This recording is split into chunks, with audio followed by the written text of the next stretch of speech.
Naku, kailangan natin ulit bumili, Jasper, ng pampers mo. Saan mo ba gusto bumili ng pampers? Sa SM? Ha? Ay, sa SM daw ang gusto ni Bibi. Sasama ikaw? Sasama ikaw? Ha? Sasama ikaw bumili pampers? Ha? Ay, si mama, oh. Sa ano?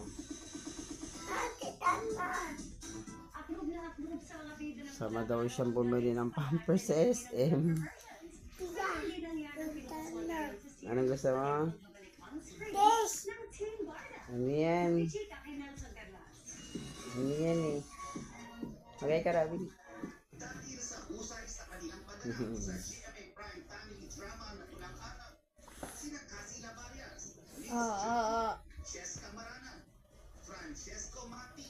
Hoy! Mayos ka! Ayoko na pinag-control mo.